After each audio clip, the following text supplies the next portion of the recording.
Friends, welcome back to our channel Bansal education hub.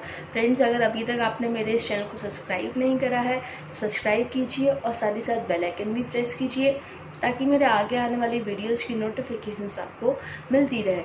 And friends, अगर आपने अभी तक मेरी इस वीडियो को लाइक नहीं करा है तो लाइक करिए और साथ ही साथ शेयर भी कीजिए अपने फ्रेंड सर्कल में ताकि उनको भी इस वीडियो का बेनिफिट मिले। तो आज की वीडियो को हम स्टार्ट करते हैं। सो फ्रेंड्स, लास्ट हम लोगों ने पढ़ा था हेनरी फ्योल के प्रिंसिपल्स के बारे में, जहां मैं आपको ऑलरेडी 14 प्रिंसिपल हेनरी फ्योल के समझा चुकी हूं और साथ ही साथ मैनेजमेंट के नेचर और फंक्शन भी समझा चुकी हूँ। सो आज हम लोग स्टार्ट करने जा रहे हैं scientific management developed by F.W. Taylor.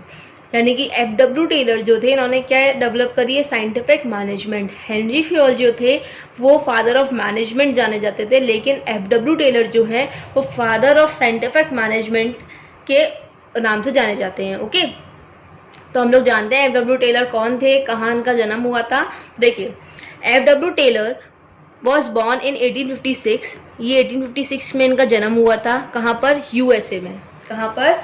USA में। इन 1878 में ही joined Midvale steel company as mechanical engineer. 1878 में इन्होंने अपनी जॉब स्टार्ट करी थी एज मैकेनिकल इंजीनियर के तौर पे। फ्रेंड्स, बेसिकली कभी कभार जो हेनरी फ्योल का भी मैंने आपको बताया था इंट्रोडक्शन, साथ ही मैं आपको F.W. टेलर का भी इंट्रोडक्शन मैं इसलिए दे रही हूँ क्योंकि कभी कभार एग्जाम्स में 1 मार्क क्वेश्चन में पूछा जाता है। वाइवा में टीचर भी पूछ लेते हैं, आपको नॉलेज होनी चाहिए इसलिए मैं आपको बता रही हूँ। तो देखिए, साइंटिफिक मैनेजमेंट क्या होती है? Scientific management means knowing exactly what you want man to do and seeing that they do it in the best and cheapest way।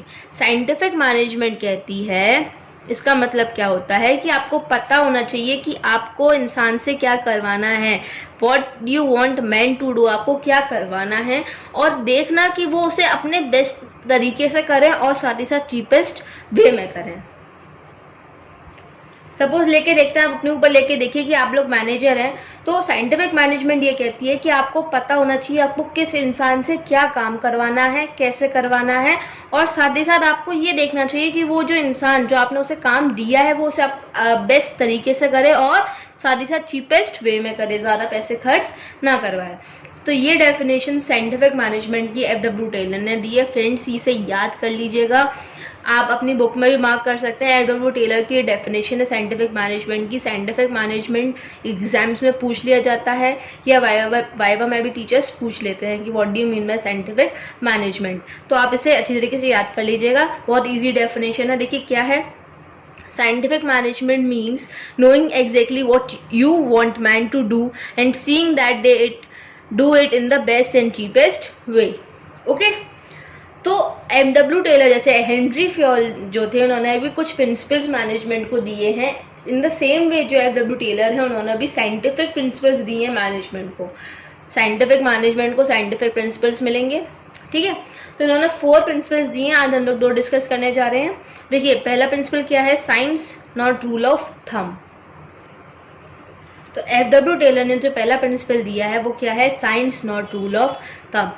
पढ़ने से कुछ ज़्यादा समझ में नहीं आएगा, लेकिन हाँ, मैं आपको पूरा ये प्रिंसिपल समझाने जा रही हूँ, तो इस प्रिंसिपल को अच्छी तरीके से समझिएगा क्योंकि ये बहुत ही ज़्यादा इंपॉर्टेंट है। और इनफैक्ट जो भी 2 प्रिंसिपल्स आज मैं आपको समझाने जा रही हूँ वो तो बहुत ही ज़्यादा इंपॉर्टेंट है, तो वीडियो को पूरा ज़रूर देखिएगा। और साथ ही साथ अभी तक अगर आपने मेरी वीडियो को लाइक नहीं करा है तो लाइक कर दीजिए और चैनल को सब्सक्राइब भी कर दीजिए, साथ ही साथ बेल आइकन भी प्रेस कर दीजिएगा। तो देखिए, अकॉर्डिंग टू दिस प्रिंसिपल, इस प्रिंसिपल के according Taylor insisted that each job performed in the organisation should be based on scientific inquiry. यानी कि इस प्रिंसिपल के अकॉर्डिंग टेलर का मानना क्या था कि हर एक जॉब, जो भी जॉब परफॉर्म करी जा रही है ऑर्गेनाइजेशन के अंदर, वो किस पे बेस्ड होनी चाहिए? साइंटिफिक इंक्वायरी पे बेस्ड होनी चाहिए। ये इसका कीवर्ड है फ्रेंड्स, क्या है? Scientific inquiry. Okay, and not on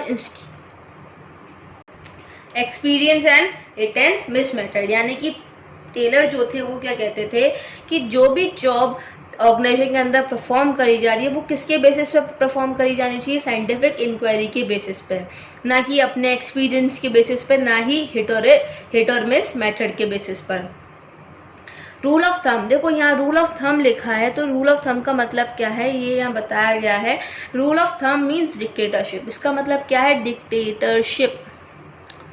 dictatorship का मतलब समझ ही गए होंगे, जो अपनी आप जो एक तरीके से राजा हो जाता है कि नहीं यहाँ तो मैं ही डिक्टेटर हूँ, मैं ही हुक्म करूँगा। ऑफ मैनेजर, ठीक है। He says that there must be thinking before doing. Taylor का कहना क्या था कि कोई भी काम करने से पहले सोचना चाहिए, which is not in case of rule of thumb, जो कि रूल ऑफ थंब के केस में नहीं था। इसलिए टेलर ने साइंस को ज्यादा वैल्यू दी है, रूल ऑफ थंब को नहीं दी। रूल ऑफ थंब का उन्होंने ये कहा था कि रूल ऑफ थंब का मतलब होता है डिक्टेटरशिप, किसकी, मैनेजर की। उनका कहना यह था कि किसी भी काम को करने से पहले हमें सोचने की जरूरत होती है, जो कि रूल ऑफ थंब के केस में नहीं था।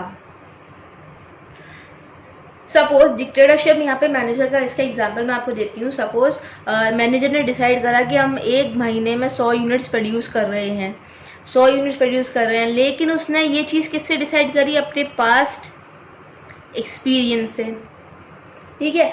तो टेलर का कहना ये था कि अपने पास्ट एक्सपीरियंस से कुछ भी डिसाइड करना ये सही नहीं है, आपको एक प्रॉपर स्टडी करनी होगी, पूरी साइंटिफिक इंक्वायरी करनी होगी, उसके बाद आप डिसाइड करिए कि आपको एक महीने के अंदर कितना प्रोडक्शन करना है। तो वही टेलर ने कहा कि हर जॉब जो भी परफॉर्म हो रही है वो किस पे बेस होनी चाहिए, साइंटिफिक इंक्वायरी पे, ना कि एक्सपीरियंस पे या फिर हिट और मिस मैथड पर।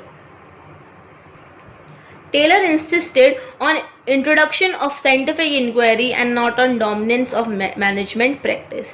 उन्होंने scientific inquiry को introduce करने का सुझाव दिया था। Taylor believed that there is only one best method to maximize efficiency. Taylor का कहना मानना ये था कि केवल एक ही तरीका है जो आपकी efficiency को maximize कर सकता है। This method can be develop through work study, और वो किससे डेवलप हो सकती है, केवल और केवल वर्क स्टडी से और एनालिसिस से। मैंने कहा था साइंटिफिक इंक्वायरी, साइंटिफिक इंक्वायरी का मतलब यही है कि वर्क स्टडी करो, एनालिस करो, उसके बाद आप डिसाइड करो, ठीक है। तो टेलर का मानना ये था, टेलर को बिलीव था कि केवल एक ही तरीका है जिससे ऑर्गेनाइजेशन की जो एफिशिएंसी है, जो एम्प्लॉयज की एफिशिएंसी है वो मैक्सिमम हो सकती है। वो किससे डेवलप कर सकते हैं, वो टेक्निक हम वर्क स्टडी से और एनालिसिस से। दिस मेथड सो डेवलप्ड, जो आप मेथड डेवलप करोगे उसको आप सब्स्टिट्यूट कर दो, यानी कि रूल ऑफ थंब की जगह उसे प्लेस कर दो, सब्स्टिट्यूट कर सकते हो। फॉर एग्जाम्पल, इस एग्जाम्पल से आपको पूरा रूल ऑफ थंब का method, sorry science not rule of thumb का मेथड समझ में आ जाएगा। तो एग्जाम्पल देखिए क्या है। इन रूल ऑफ थंब के अंदर, यानी कि इस टेक्निक के अंदर, the standard time required to do a particular job is decided by managers. जो स्टैंडर्ड टाइम डिसाइड होता है किसी भी जॉब को करने के लिए, वो कौन डिसाइड करता है, मैनेजर डिसाइड करता है, on basis of past experience, अपने पास्ट एक्सपीरियंस के ऊपर।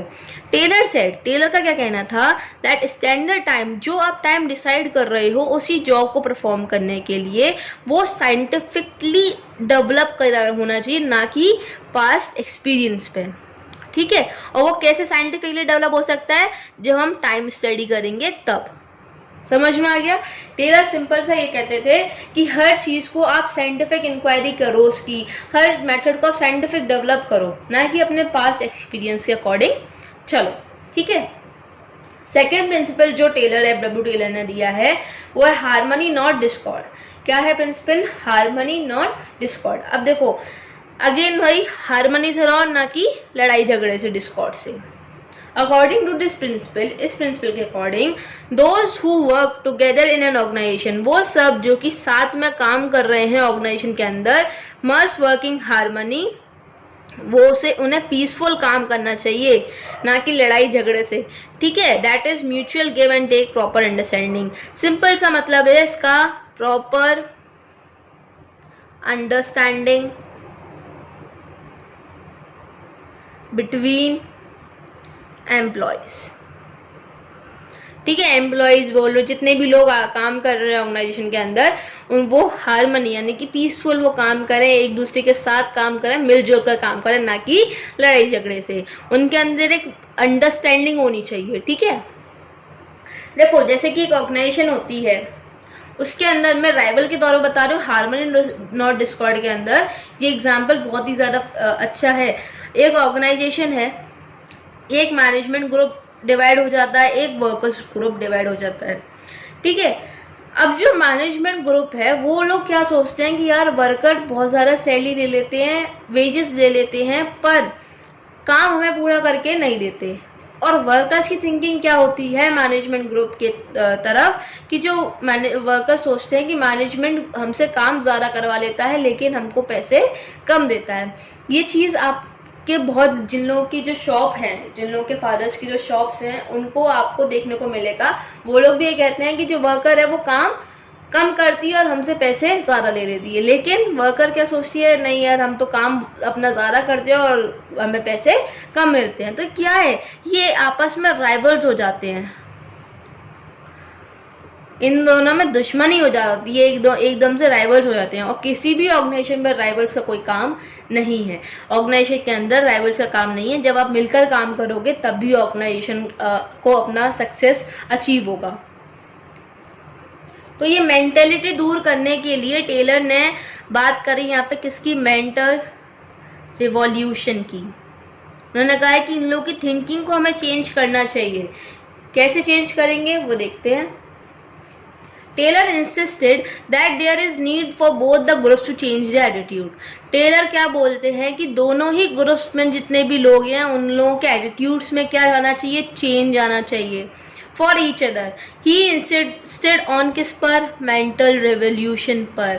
थिंकिंग चेंज करनी पड़ेगी, which means complete change of attitude. Mental revolution का क्या मतलब है, complete change of attitude and outlook for each other. अगर वहीं देखो, मैंने जैसे आपको बताया था कि जो वर्कर्स होते हैं वो लोग ये सोचते हैं कि मैनेजमेंट हमसे काम ज़्यादा करा लेती है लेकिन हमें पैसे कम देती है, लेकिन अगर उनके अंदर ये मेंटल रेवोल्यूशन वाली चेंज आई, उनकी थिंकिंग बदली जाए, तो वो क्या सोचने लगेंगे, नहीं मैनेजमेंट हमें पूरे बल्कि ज़्यादा पैसे देती है, पूरे पैसे देती है और हमें बोनस भी प्रोवाइड करती है, लेकिन हम उस हिसाब से काम नहीं करते हैं। तो क्या होगा, वर्कर अपनी इफिशियंसी बढ़ाएगा, अपना काम करने का तरीका चेंज करेगा। इन द सेम वे अगर मैनेजमेंट भी ये सोचे कि वर्कर ज़्यादा काम कर रहा है और हम उसे पैसे कम दे रहे हैं या उसे ज़्यादा परेशान कर रहे हैं, तो अगर उसके भी एटीट्यूड में चेंज आएगा, उसके भी आउटलुक में चेंज आएगा, तो वो भी उसको अच्छी तरीके से वर्कर को ट्रीट करेगी। ठीक है। एग्जाम्पल के तौर पे, the main objective of worker is to earn more. देखो वर्कर्स के मेन ऑब्जेक्टिव क्या है कि वो ज़्यादा पैसा कमाएं, earn more. And the objective of management is to maximise production. और मैनेजमेंट का ऑब्जेक्टिव क्या है, मैक्सिमाइज करना, किसको, प्रोडक्शन को मैक्सिमाइज करना। इंस्टेड ऑफ डिस्कॉर्ड, लड़ाई झगड़े की नहीं, अपने दिमाग में दूसरे के लिए गलत सोचने के बजाय, for each other they should work in harmony, उनको पीसफुल काम करना चाहिए। ठीक है, वही है क्या, हार्मनी नॉट डिस्कॉर्ड। तो फ्रेंड्स आज के लिए इतना ही। आज मैं आपको 2 प्रिंसिपल समझा चुकी हूँ IW टेलर के। वीडियो को ज़्यादा लंबी नहीं करूँगी वरना आप लोग बोर हो जाएंगे।